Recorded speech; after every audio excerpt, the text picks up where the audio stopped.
नमस्कार, खबर खास टीवी में आप सभी का स्वागत है। मैं मुनीश ठाकुर और अभी मौजूद है जोगिंदर नगर में। जी हाँ, हमारे साथ अभी मौजूद हैं डॉक्टर राकेश धरवाल जी।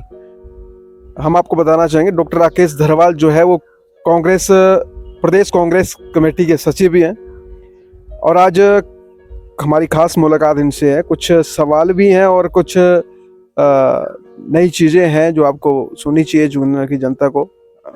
राकेश जी, आपका स्वागत है खबर खास टीवी में।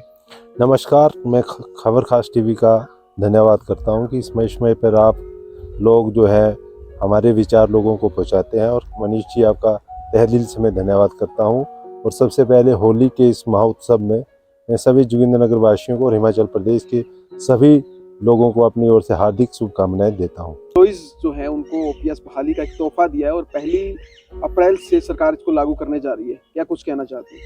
हिमाचल प्रदेश के अंदर जो ओपीएस का मुद्दा था, विधानसभा चुनावों से पहले कांग्रेस पार्टी ने इस मुद्दे को लेकर चुनाव लड़ा और 10 जो गारंटीज है ओपीएस को मिला के 10 गारंटी है, वो चुनाव का हमारा घोषणा पत्र में हमारी कांग्रेस पार्टी ने चुनावी घोषणा पत्र बनाया और अब वो सरकारी दस्तावेज बनेगा। आपके सामने बात है कि अभी पिछली जो कैबिनेट हुई उसमें हमारी सरकार ने हमारी जो कैबिनेट थी उसमें अपनी अंतिम मोहर लगा दी है। और जो आने वाला जो हमारा फाइनेंशियल ईयर है अप्रैल से जो शुरू हो रहा है उसमें ओपीएस जो है लागू हो जाएगा। और दूसरी जो 9 गारंटीज है, चाहे आप गांव में जो गोबर है उसका मूल्य 2 रुपये, दूध के ऊपर सब्सिडी, घर घर लक्ष्मी योजना है, और जो भी गारंटी है लोगों को रोजगार की बात की गई है। हर विधानसभा क्षेत्र में राजीव गांधी जो एक विद्यालय है उसकी घोषणा की गई है। तो ऐसी सारी जो घोषणाएं 10 की 10 है उसको 10 सरकारी दस्तावेज बनाया जाएगा और इन्हीं 10 की 10 गारंटीज के ऊपर सरकार काम कर रही है। और ये हिमाचल प्रदेश के अंदर जो हमारे एम्प्लॉयज़ है, ये सबसे हिमाचल प्रदेश का जो घर के अंदर जो चलने वाला रोजगार है, हर परिवार जो है हर परिवार जो है सरकारी एम्प्लॉयमेंट के साथ जुड़ा है। एक बहुत बड़ा रिलीफ है हिमाचल प्रदेश के लोगों के लिए जो ओपीएस लागू किया गया है। मैं धन्यवाद करना चाहता हूँ माननीय मुख्यमंत्री जी का, और जो उनके कुलीग है, चाहे उप मुख्यमंत्री साहब है मुकेश अग्निहोत्री जी या कैबिनेट है, जो इन्होंने हिमाचल प्रदेश के हित के लिए जो ओपीएस लागू किया है। आज हर घर में लोगों के दिल में खुशी है, हर एम्प्लॉय खुश है। और इस सरकार ने साबित किया है कि ये सरकार जो है कर्मचारियों के हित की काम करने वाली सरकार है। हिमाचल प्रदेश के लोगों के साथ जो भी गरीब तबका है उनके हित में काम करेगी। धन्यवाद सरकार का, मैं फिर धन्यवाद करता हूँ। जी राकेश जी, इसी में एक सवाल लेते हैं। जिस तरह से बात आपने की रोजगार की, हम बात करेंगे विशेषकर जोगिंदरनगर की बात करें। जिस तरह से आपने कहा कि मुख्यमंत्री श्री सुखविंदर सिंह सुक्खू जी अच्छा कार्य कर रहे हैं, उप मुख्यमंत्री श्री अग्निहोत्री जी अच्छा कार्य कर रहे हैं, लेकिन जिस तरह से स्थानीय विधायक जी ने, प्रकाश राणा जी ने एक बात कही कि जोगिंदरनगर के विकास पे ग्रहण लग चुका है। और ग्रहण लगने की बात उन्होंने की जिस तरह से कई ऐसे कार्यालय थे जो बंद हो गए हैं, डिनोटिफिकेशन उनकी आई है। जिस तरह से हम बात करें मकरीडी की जो पीडब्ल्यूडी सब डिवीजन था उसमें नोटिफिकेशन सरकार ने किया, ऐसे कई अन्य संस्थानों पर किया है। क्या कुछ कहना चाहते हैं? देखिए, प्रकाश राणा जी जो सरकार का विरोध कर रहे हैं, ये मैं उनसे सवाल पूछना चाहता हूं कि राणा जी, आपने जब 2017 का चुनाव लड़ा था, आपने पूरे हिमाचल प्रदेश के अंदर इस तरह का मैसेज दिया कि जोगिंदरनगर में एक बहुत अमीर आदमी जो है चुनाव लड़ रहा है। आपने किराया के हेलीकॉप्टर चुनावों से 4 दिन पहले उतारा और आपने मैसेज दिया कि हेलीकॉप्टर वाला कोई नेता आ गया। लेकिन उसके बाद वो हेलीकॉप्टर ना जोगिंदरनगर की जनता को दिखा, ना वो हिमाचल प्रदेश की जनता को दिखा, क्योंकि वो किराया का हेलीकॉप्टर है। किराया का हेलीकॉप्टर तो कोई भी ले के आ सकता है। आपने बोला मेरे पास हेलीकॉप्टर है, मेरे पास इतनी धन दौलत है, और आपने मैसेज दिया कि मैं बड़ा करोड़पति हूँ। और जहाँ भी आप सऊदी अरब में किस तरह से आपने अपना कारोबार किया उसका भी हमें मालूम है कि आप बॉम्बे में काम करते थे, मोटर मैकेनिक कल थे, वहाँ पे कैसे आपने एंट्री मारी और जोगिंदरनगर की जनता को, भोली वाली जनता को बोला कि मैं यहाँ पे मेरे को जो चुनाव जिताइए, मैं यहाँ पे बड़े बड़े उद्योग लगाऊंगा, यहाँ पे बड़े बड़े एजुकेशन इंस्टीट्यूट बनाऊंगा, बड़ा एजुकेशन हब बनाऊंगा, यहाँ पे बड़ी मेडिकल फैसिलिटी लाऊंगा, यहाँ पे प्राइवेट हॉस्पिटल खोलूंगा, जोगिंद्रनगर के लोगों को वो सुविधा दूंगा जो एक यूरोपियन कंट्री में होती है, उस तरह की सुविधा दूंगा। सवाल अब ये है कि आप बोल रहे हैं कि जोगिंद्रनगर में डी नोटिफाइड जो भी ऑफिस किए, तो आपको मालूम होना चाहिए कि आप एक एमएलए रहे हैं और आपको विधानसभा की प्रोसीडिंग का पता होना चाहिए कि कोई भी कार्यालय तब खुलता है जब उसका फाइनेंशियल ईयर में प्रोविज़न होता है बजट का। लेकिन आपको ये मालूम नहीं है, चुनाव का समय था, 3 महीने पहले आपने घोषणा करवा दी, कोई मकरेली में करवा दी, कोई लड़बड़ोल में करवा दी, और बिना बजट के प्रावधान के आपने घोषणा करा दी। सरकार बदली, जब सरकार ने देखा कि आपकी सरकार ने झूठी घोषणाएं की है चुनावी वर्ष में, तो झूठी घोषणा तो झूठी रह जाएगी। लेकिन आपको ये पता होना चाहिए, आप एमएलए हैं, थोड़ा आप पढ़िए, थोड़ा आप को तर्क वितर्क करने के लिए थोड़ा आपको इस चीज़ का पता होना चाहिए कि कोई भी किसी भी चुनाव क्षेत्र के अंदर इस तरह का संस्थान खोला जाता है तो सरकार के पास जो है बजट का प्रोविज़न होता है।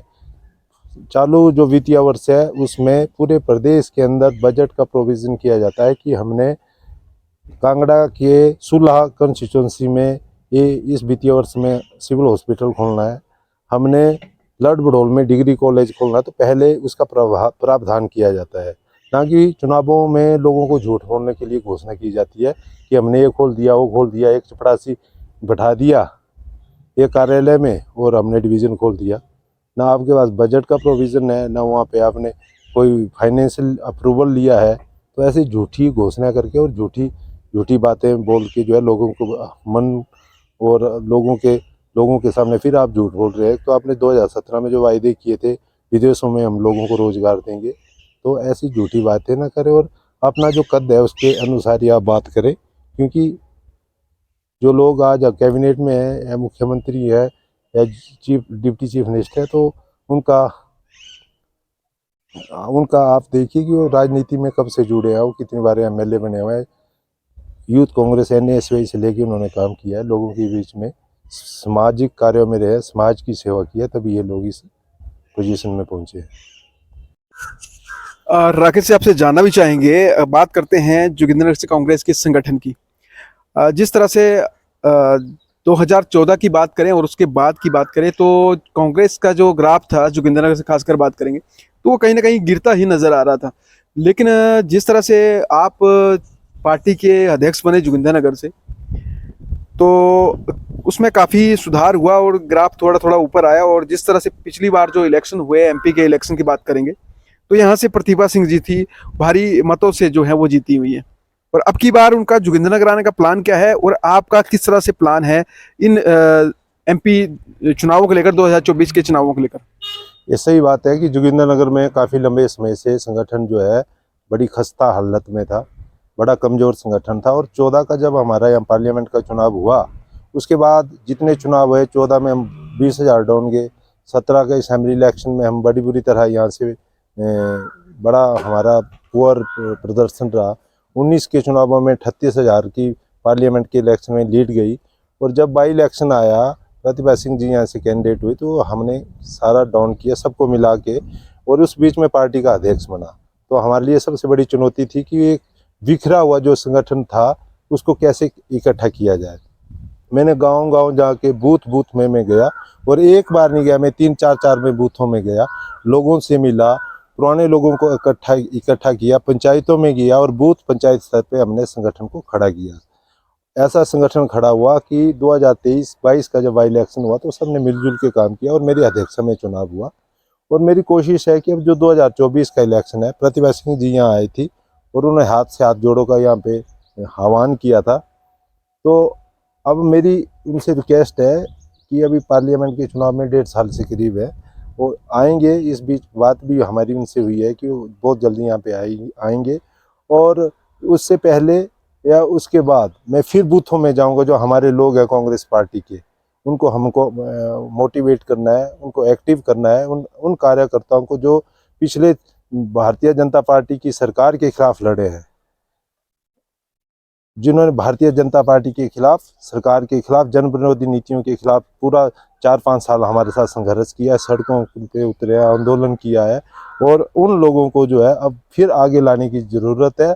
और जो लोग असेंबली के चुनावों के बीच में हमारे पास आए, चाहे प्रकाश राणे के साथ थे या बीजेपी के साथ थे, ऐसे लोग भी आए हैं, उनका भी स्वागत है, उनको भी साथ लेके चलना है। जो पुराने कांग्रेस पार्टी की आइडियोलॉजी से के साथ जो जुड़े हुए लोग हैं, जो बूथ में है, मुझे मालूम है हमारी बूथ कमेटियाँ हैं, मैंने खुद बूथ कमेटियाँ बनाई है, और ऐसी बूथ कमेटियाँ जो प्रैक्टिकल ज़मीनी स्तर पर जिन्होंने काम किया है। और एक चुनाव में जो पार्लियामेंट का चुनाव हुआ प्रतिभा सिंह जी का, उसमें कई चुनावों के बाद जो है वहाँ पे बूथ लगे हैं, जोगिंद्रनगर के अंदर बूथ लगे हैं। मुझे इस बात का सौभाग्य प्राप्त हुआ कि मैंने वो कमेटियाँ खुद बनाई है, उसमें नौजवान भी है, बुजुर्ग लोग भी हैं, और सभी लोग हैं जो बिखरा हुआ लोग थे, उनको हमने इकट्ठा किया और आगे भी इकट्ठा करेंगे। और जोगिंद्रनगर में आने वाले समय में कांग्रेस पार्टी का मजबूत संगठन हम तैयार करेंगे। और मेरी कोशिश रहेगी कि मैं हर बूथ में जाऊंगा, हमारे साथ, हमारे पास सबका कॉन्टैक्ट है। और कई लोग फ़ोन भी कर रहे हैं कि जब से आपने यहाँ बूथों में आना बंद किया, कोई हमारा फ़ोन तक नहीं उठाता, किसी से हमारा संपर्क नहीं है। तो ऐसे लोगों को हमने फिर जो है एक मंच पे इकट्ठा करना है, और आने वाले पार्लियामेंट के चुनावों में जो है, आने वाले समय के अंदर जो है, जो देश के अंदर जो है कांग्रेस पार्टी की सरकार बनेगी। और निश्चित तौर पे जो है मंडी पार्लियामेंट से और जोगिंद्रनगर से जो है, जो हमारी पार्लियामेंट के जो कैंडिडेट पार्लियामेंट MP है प्रतिभा सिंह जी, उनको यहाँ से जिताएंगे। राकेश जी, इसके साथ हम एक सवाल भी लेते हैं। जिस तरह से अब PWD मंत्री जो हैं वो विक्रमादित्य जी बने हुए हैं, युवा मंत्री हैं, और काफ़ी युवा हैं, और उनको इस कम उम्र में इतना बड़ा पद मिला हुआ है, काफ़ी अच्छी बात है। हम आपसे जानना चाहेंगे, जिस तरह से जोगिंद्रनगर की खासकर बात करेंगे, और जोगिंद्रनगर के जो नेशनल और स्टेट हाईवे हैं उनकी हालत काफ़ी पतली है, क्या कुछ कहना चाहेंगे? क्या उम्मीद हम कर सकते हैं? आपके माध्यम से भी जानना चाहेंगे कि कितनी संभावना है जोगिंद्रनगर के जो स्टेट हाईवे और नेशनल हाईवे हैं इसमें सुधार आने की? देखिए, जोगिंद्रनगर में जो हमारे रोडों की हालत है बड़ी खस्ता है, और हमारे जो मंत्री बने हैं, युवा मंत्री हैं, काफ़ी उनमें काम करने की जो है झील है, और वो निश्चित तौर पे जोगिंद्रनगर के बारे में जानते हैं। और ये जो रोड है, हम उनसे बात करेंगे। अभी तो उनको 1-1.5 महीना मंत्री बने हुए हैं, लेकिन ये रोड जो है पिछले 5 सालों से, क्योंकि मुख्यमंत्री साहब यहाँ से थे, मंडी जिला से, उनका भी यहाँ पे उन्होंने बड़ी बड़ी बातें की, मेरा मंडी, लेकिन रोडों की हालत देखें तो आप जोगिंद्रनगर से नेर चौक होते जाएंगे तो आप पिछले 5 सालों में ऐसे रोड हमने पूरे प्रदेश के अंदर नहीं देखे जितने मंडी में रोड खराब थे। विक्रमादित्य जी जो है नए हैं, युवा है, उन्हें नया आदमी जब आता है तो उन्हें काम करने का जो है एक नए तरीके से उनकी सोच होती है। और विक्रमादित्य जी एक जुझारू आदमी है, इंटेलिजेंट आदमी है, और काफ़ी छोटी उम्र में जो है वो PWD जैसा महत्वपूर्ण विभाग उनको मिला है। तो हमारी उनसे यही उम्मीद है कि वो अच्छा काम करेंगे पूरे प्रदेश में और जोगिंद्रनगर में भी, और जोगिंद्रनगर की रोडों की हालत जो है ठीक करेंगे। जी, चलिए राकेश जी, बहुत बहुत शुक्रिया खबरखास TV को अपना कीमती समय देने के लिए। धन्यवाद। नमस्कार मनीष जी।